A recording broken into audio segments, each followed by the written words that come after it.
NDA അവരുടെ പ്രകടന പത്രിക പുറത്തിറക്കിയിരിക്കുകയാണ്. വികസിത കേരളം എന്ന ലക്ഷ്യത്തിലൂടെ എയിംസ്, മെട്രോ, റെയിൽവേ തുടങ്ങി വലിയ വാഗ്ദാനങ്ങളാണ് അവർ മുന്നോട്ട് വെക്കുന്നത്.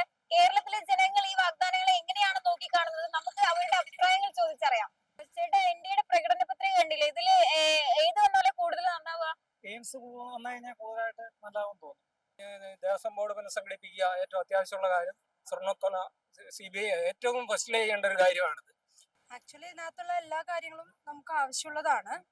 എന്നാൽ കൂടുതലും ഇപ്പോ നമ്മൾ നിലവില് വെള്ളത്തിന് നല്ല ക്ഷാമം അനുഭവിക്കാനുള്ള ഒരു സമയമാണ് സമ്മർ സീസൺ എന്ന് പറയുമ്പോൾ. ആക്ച്വലി നമുക്ക് വെള്ളം എന്ന് പറയുന്നത് പൈസ കൊടുത്ത് മേടിക്കുക എന്ന് പറയുന്നത് വളരെ കഷ്ടമുള്ള കാര്യം. അത് സൗജന്യമായിട്ട് കിട്ടുകയാണെങ്കിൽ വളരെ നന്നായിരിക്കും. എയിംസ് യാഥാർത്ഥ്യമാക്കുന്നത് നല്ല കാര്യമാണ്.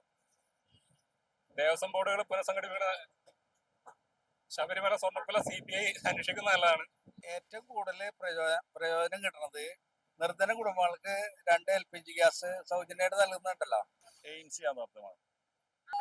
നമുക്ക് ഗ്യാസ് തന്നെ പറയാം. ഗ്യാസ് നല്ല ഗുണമുണ്ടാവും. അതില് നിർധന കുടുംബങ്ങൾക്ക് വർഷത്തിൽ 2 LPG സിലിണ്ടർ സൗജന്യമായി നമുക്ക് പെൻഷൻ ചെയ്യണം കൂടുതൽ ഇഷ്ടമായത്. പെൻഷൻ 3000 രൂപ എന്ന് പറഞ്ഞു കഴിഞ്ഞാൽ മറ്റേ ഈ വിധവകൾക്കും എല്ലാവർക്കും ഒരു 3000 രൂപ കൊടുക്കുക പറയുമ്പോൾ അതൊരു നല്ലൊരു കാര്യമല്ലേ. ഞങ്ങള് BJPയുടെ ആളാണ്. LPG സിലിണ്ടർ കൊടുക്കുന്നത് നന്നായിരിക്കും. ഈ LPG സിലിണ്ടർ കാരണം ഇപ്പൊ എല്ലാരും കറന്റ്ലി നമ്മൾ ഫേസ് ചെയ്യുന്ന ഒരു ബുദ്ധിമുട്ടാണ്. ഇപ്പൊ സിലിണ്ടർ ഇപ്പൊ വാർ നടക്കുന്നുണ്ട്. അപ്പോ 2 LPG സിലിണ്ടർ സൗജന്യമായിട്ട് ഫ്രീ ആയിട്ട് കൊടുക്കുകയാണെങ്കിൽ ബെറ്റർ ആയിരിക്കും.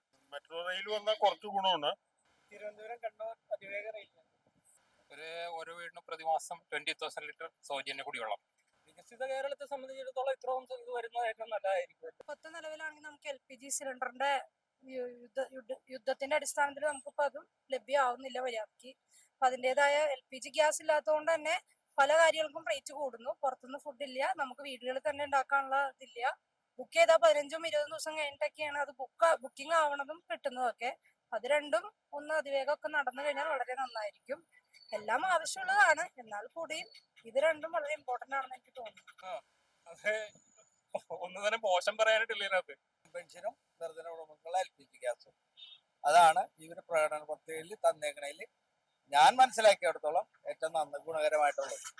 പിന്നെ പെൻഷൻ പാവപ്പെട്ട ആൾക്കാർക്ക് ഈ 3000 പെൻഷൻ കൂട്ടുകയാണെങ്കിൽ അവർക്ക് കുറച്ചും കൂടെ നല്ല ഉപകാരമായിരിക്കും. ഇതിൽ ഏത് വന്നാലും നന്നാവുമെന്ന് തോന്നുന്നു. BJP വന്നാൽ അടിപൊളിയാണ്. നല്ല മന്ത്രിയല്ലേ നമ്മുടെ പ്രധാനമന്ത്രി.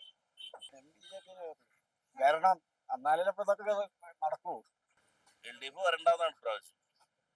ആര് വരുന്ന പ്രതീക്ഷിക്കുന്നത്? അത് NDA മുന്നേറ്റം കുറിക്കും.